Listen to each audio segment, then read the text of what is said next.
नमस्कार दोस्तों, मैं हूं आद्या और स्वागत है आप सभी का सिविल्स डेली के यूट्यूब चैनल पर। दोस्तों, आज हम एक बहुत ही इंपॉर्टेंट न्यूज डिस्कस करने जा रहे हैं जिसका नाम है new norms for sentence रेमिशन। रेमिशन word जैसे ही हम सुनते हैं ना, हमारे दिमाग में दो लोग ध्यान में आते हैं, एक हमारे प्रेसिडेंट, राइट, और दूसरे हमारे गवर्नर। ठीक है, क्योंकि कहीं ना कहीं रेमिशन वर्ड हम जैसे ही सुनते हैं, एक्चुअली पोजीशंस नहीं आती हैं, हमारे दिमाग में आती है एक चीज जिसका नाम है पार्डन या फिर पार्डनिंग पावर्स जिसको हम कहते हैं। ठीक है, तो ये दो ऐसी पोजीशंस हैं हमारे देश में जिनके पास पार्डनिंग पावर्स हैं और इसीलिए इंपॉर्टेंट है रेमिशन वर्ड। तो हम सबसे पहले जानेंगे दोस्तों कि आज हमारी न्यूज क्या है, ये पर्टिकुलर न्यूज रेमिशन के बारे में क्या है, रेमिशन आखिर होता क्या है, कॉन्स्टिट्यूशनल प्रोविजंस क्या होते हैं रेमिशन के लिए, और जो नए नॉर्म्स बताए गए हैं वो नए नॉर्म्स क्या हैं और उन नॉर्म्स को एक्सेप्शन क्या है। ठीक है, ये कुल चीजें हम आज कवर करेंगे। सबसे पहले हम आते हैं पर्टिकुलरली ये इस पर्टिकुलर न्यूज पे कि क्यों ये इंपॉर्टेंट है। तो देखिए, हुआ ये है कि जो हमारी यूनियन होम मिनिस्ट्री है, इन्होंने बेसिकली कुछ सेट ऑफ नई गाइडलाइंस, न्यू गाइडलाइंस इशू की हैं to states and the union territories, और ये गाइडलाइंस हैं related to the special power of remission to prisoners to commemorate the 75th year of independence। 75th year of independence से जैसे ही हम बात करते हैं तो यहां पर आता है हमारे दिमाग में एक वर्ड, आजादी का। जरा फटाफट से इसको फिल इन द ब्लैंक्स को वीडियो पॉज करके भर दीजिए। आजादी का कौन सा उत्सव? ठीक है, 75th ईयर ऑफ इंडिपेंडेंस से जो ये वर्ड है आजादी का डैश उत्सव, तो कौन से उत्सव की मैं बात कर रही हूं, फटाफट से जरा कमेंट करके मुझे बताइए। तब तक हम चलते हैं और जानते हैं कि भाई ये न्यूज क्या है सेंटेंस ऑफ रेमिशन से। तो देखिए, इसकी मैंने क्लिपिंग यहां पर लगा दी है, ये हमारे द हिंदू से न्यूज ली गई है। ठीक है, द हिंदू न्यूज़पेपर में ये न्यूज आई थी और इंपॉर्टेंट क्यों है, क्योंकि जो डिसीजन आया है ये एक पार्ट है ऑफ आजादी का अमृत महोत्सव सेलिब्रेशन से। ठीक है, तो इसके तहत जो है ये न्यूज इंपॉर्टेंट है और एक स्पेशल रेमिशन जो है, जो कि ग्रांट किया जाता है to certain category of prisoners को, जो बंदी होते हैं जेल के, उनके रिलीज के लिए, उसके तहत यहां पर कुछ चीजें एड ऑन हुई हैं, कुछ उसमें बदलाव लाए गए हैं, उसी से रिलेटेड ये पर्टिकुलर न्यूज है। ठीक है, तो चलिए समझते हैं इस पर्टिकुलर न्यूज को और जानते हैं उससे पहले कि आखिर ये रेमिशन क्या होता है। देखिए, रेमिशन वर्ड हमारे दिमाग में जैसे ही आता है ना, रेमिशन का सीधा अभिप्राय है टू स्टे या फिर टू पोस्टपोन। ये दो वर्ड्स याद कर लो, स्टे या postpone of the execution of the sentence. ठीक है, और ये कवर्ड है हमारे आर्टिकल 72 ऑफ इंडियन कॉन्स्टिट्यूशन के तहत। ठीक है, अच्छा, रेमिशन में जो ड्यूरेशन होती है सेंटेंस की, पर्टिकुलरली उस टाइम पीरियड को, ठीक है, जो ड्यूरेशन है, ठीक है, ये जो टाइम पीरियड है, इस टाइम को कम कर दिया जाता है। ठीक है, हालांकि जो नेचर ऑफ द सेंटेंस है उसमें कोई चेंज नहीं आता है, यानी कि जो नेचर है उसमें कोई चेंज नहीं हो रहा है, सिर्फ जो पर्टिकुलर टाइम पीरियड है उसको थोड़ा सा कम कर दिया गया है। ये होता है रेमिशन के तहत। रेमिशन में जो नेचर ऑफ सेंटेंस है वो उसको बिल्कुल भी टच नहीं किया जा सकता है और जो आपकी पूरी ड्यूरेशन रहती है उसको कम कर दिया जाता है। इसका मतलब ये है कि जो रेस्ट ऑफ द सेंटेंस है उसको ऑलमोस्ट नलीफाई कर दिया जाता है।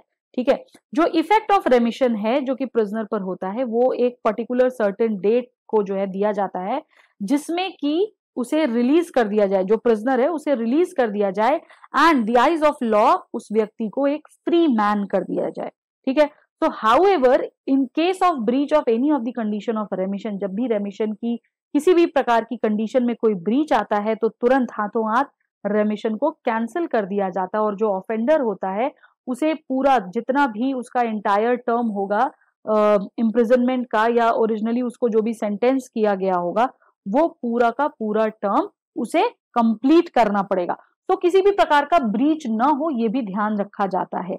अच्छा, कॉन्स्टिट्यूशनल प्रोविजंस की हम बात करते हैं, जबकि भाई कॉन्स्टिट्यूशनल प्रोविजंस क्या होते हैं रेमिशन के, तो देखिए, प्रिजन जो है वो ऑलरेडी एक स्टेट सब्जेक्ट है। ठीक है, और ये आता है under state list of the 7th schedule. आपको पता होगा अगर आपने स्केड्यूल्स याद किए होंगे, अगर नहीं याद है आपको स्केड्यूल्स, तो एक छोटा सा फॉर्मूला मैं बता रही हूं आपको, उससे आपको बड़ा इजीली याद हो सकता है। टीयर्स ऑफ ओल्ड पीएम, इस फॉर्मूले को याद कर लो और मुझे बताना कि याद हुआ या नहीं इससे। ठीक है, ओके, तो वही चीज है कि 7th शेड्यूल में जो स्टेट लिस्ट है, आपकी 7th शेड्यूल जो है वो बात करती है फेडरल स्ट्रक्चर की, जहां पर आपको इस लिस्ट के बारे में पता चलता है। तो स्टेट लिस्ट के तहत एक सब्जेक्ट है, उसमें आता है प्रिजन, और ये सब्जेक्ट है स्टेट का सब्जेक्ट। ओके, इंडियन लॉ जो है वो प्रोवाइड करते हैं हमारी pardoning power from sourcing statutory और कॉन्स्टिट्यूशनल अथॉरिटीज, यानी जो भी हमारी स्टैट्यूटरी या फिर कॉन्स्टिट्यूशनल अथॉरिटीज हैं उनसे कहीं ना कहीं पार्डनिंग पावर्स निकल कर आती हैं। और मूलतः आर्टिकल 72 में और 161 में, जो कि भारतीय कॉन्स्टिट्यूशन का जिसकी हम बात करें, उसके इन दो आर्टिकल्स में प्रेसिडेंट और गवर्नर द्वारा जो ग्रांट किया जाता है पार्डन, वो स्टेटेड है।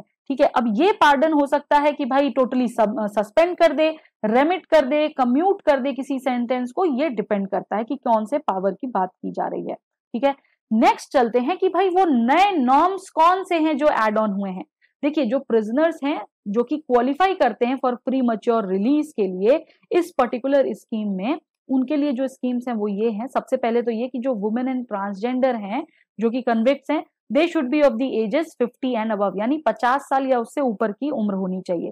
मेल कन्विक्ट्स जो हैं 60 साल के या उससे अधिक के, जिन्होंने 50% लगभग अपनी इम्प्रिजनमेंट या total sentence period without counting the period of general रेमिशन earned को कंप्लीट किया हो। ठीक है, नेक्स्ट है कि जो फिजिकली चैलेंज या डिसेबल्ड कन्विक्ट्स हैं विद 70% डिसेबिलिटी एंड मोर, उन्हें भी कंप्लीट किया होना चाहिए 50% of the total sentence period. ठीक है, और इसके बाद आता है हमारे नेक्स्ट सेट जो कि है टर्मिनली इल कन्विक्ट्स। ठीक है, देन आते हैं कन्विक्टेड प्रिजनर्स जिन्होंने कंप्लीट कर लिया हो 2/3 यानी 66% of their total sentence.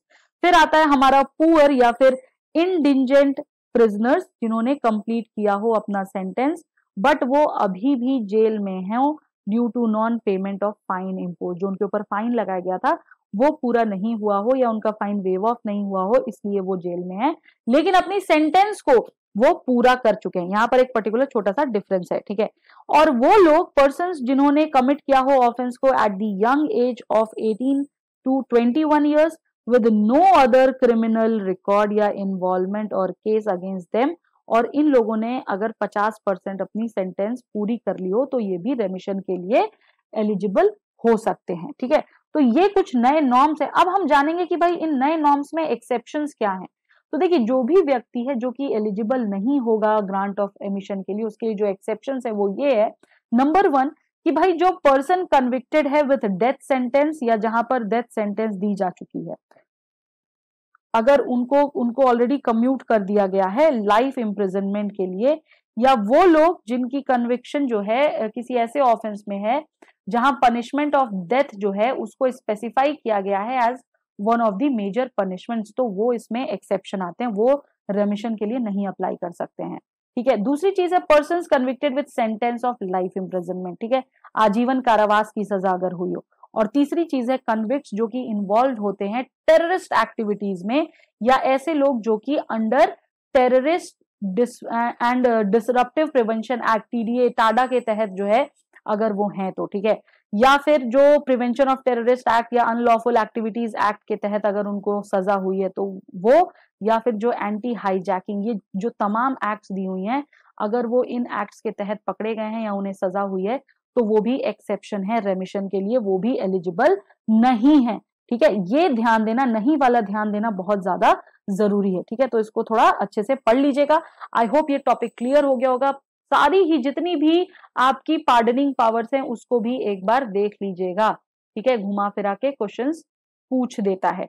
Okay, तो चलिए आज के लिए इतना ही, नेक्स्ट सेशन में जल्दी मिलेंगे, तब तक के लिए धन्यवाद, नमस्कार, जय हिंद, जय भारत।